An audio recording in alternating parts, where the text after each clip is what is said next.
Internet पर ना आजकल एक कहानी खूब चल रही है। एक ऐसी नौकरी की कहानी जो सुनने में इतनी अच्छी लगती है कि यकीन ही नहीं होता। एक ऐसी नौकरी जिसे कोई करना ही नहीं चाहता, भले ही उसके लिए 1.2 मिलियन डॉलर्स क्यों ना मिल रहे हो। हाँ, सही सुना आपने। 1.2 मिलियन डॉलर्स मतलब हर साल के लगभग 10 करोड़ रुपए। जरा सोचिए, इतनी बड़ी रकम ज्यादातर लोगों के लिए तो ये बस एक सपना ही है। और काम क्या है? सुनने में तो ये बड़ा ही सीधा साधा लगता है। बस एक ही जिम्मेदारी है, ये पक्का करना कि लाइट हाउस की लाइट हमेशा जलती रहे, बस और कुछ नहीं। लेकिन कहानी में एक ट्विस्ट है, एक बहुत बड़ा पेंच, और यही पेंच इस सपनों की नौकरी को एक डरावने सच में बदल देता है। तो सवाल यही उठता है कि क्या कोई इसे करने की हिम्मत दिखाएगा? तो चलिए इस पूरे मामले की तह तक चलते हैं।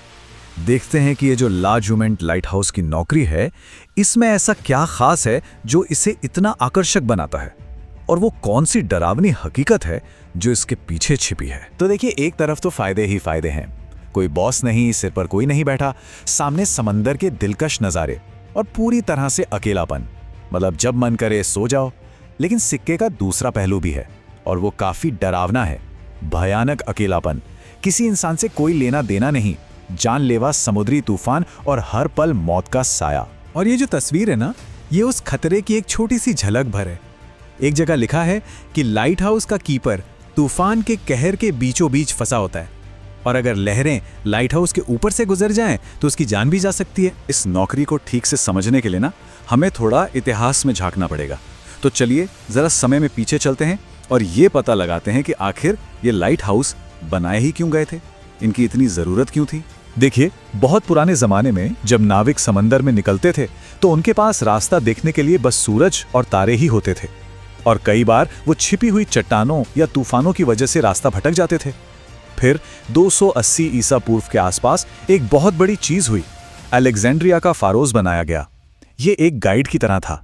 फिर सदियां बीत गईं और 1822 में ऑगस्टिन जीन फ्रेस्नेल ने एक कमाल का लेंस बनाया, जिससे लाइट हाउस की रोशनी मीलों दूर तक जाने लगी।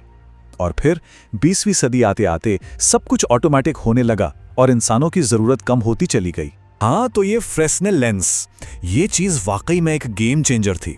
सोचिए, 1822 में बनाया गया एक ऐसा कॉम्पैक्ट लेंस जिसका डिजाइन इतना शानदार था कि वो सारी रोशनी को एक जगह इकट्ठा करके एक दमदार बीम बना देता था। नतीजा, रोशनी मीलों दूर तक दिखाई देती थी। सच पूछे तो इसी एक आविष्कार ने पूरी लाइट हाउस टेक्नोलॉजी को ही बदल कर रख दिया। इतिहास तो हमने देख लिया, अब वापस आते हैं हमारे मेन सवाल पर। वो 1.2 मिलियन डॉलर वाली सैलरी, क्या वो सच है या बस एक कहानी? चलिए अब इस रहस्य से पर्दा हटाते हैं। सच्चाई ये है कि 1.2 मिलियन डॉलर का ऑफर दरअसल एक इंटरनेट पर फैली अफवाह है, या शायद कोई स्कैम। जिस लार्जमेंट लाइट हाउस की बात हो रही है वो तो आज के ज्यादातर लाइट हाउस की तरह पूरी तरह से ऑटोमेटिक है। असलियत में अब दुनिया में ऐसे लाइट हाउस कीपर की नौकरियां बची ही नहीं है, गिनी चुनी ही होंगी, और जहां है भी वहां सैलरी लाखों करोड़ों में नहीं बल्कि बहुत ही मामूली सी होती है। और जो गिनी चुनी असली नौकरियां है भी ना, उनका हाल ये है। ये आंकड़ा देखिए, ये बताता है कि ऐसे अकेलेपन वाली नौकरी करने वाले लगभग 80% लोग, मानसिक तनाव इतना ज्यादा होता है कि वो दूसरी बार काम पर लौट कर ही नहीं आते। 80%, ये बहुत बड़ा नंबर है। ठीक है, लाइट हाउस की कहानी तो झूठी निकली, लेकिन मुश्किल और खतरनाक नौकरियों का आइडिया वो तो बिल्कुल असली है। और यहीं से हम एक बहुत ही दिलचस्प कॉन्सेप्ट पर आते हैं जिसे सोशियोलॉजी में पढ़ा जाता है। इसे कहते हैं 3D जॉब्स, मतलब डर्टी, डेंजरस और डिमीनिंग। हिंदी में कहें तो गंदी, खतरनाक और अपमानजनक नौकरियां। मजे की बात यह है कि ये कॉन्सेप्ट असल में जापान से आया है, जहां इसे 3K कहते हैं।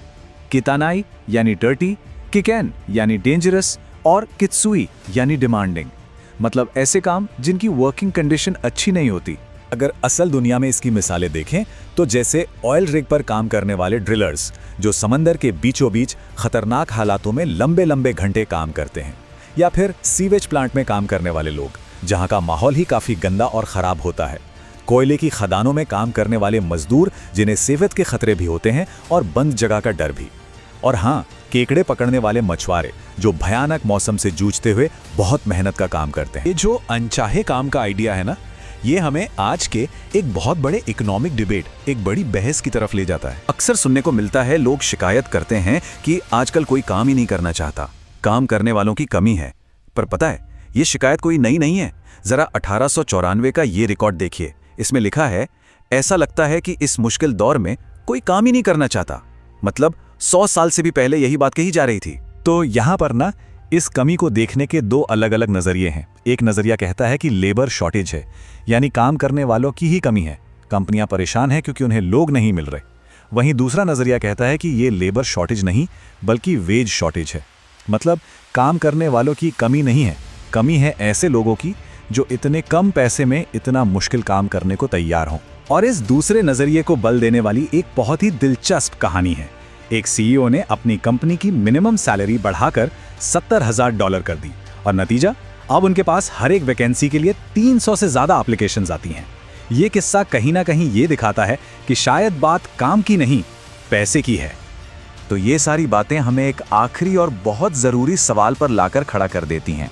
सवाल ये है कि किसी अनचाहे या अवांछनीय काम की असली कीमत क्या होती है।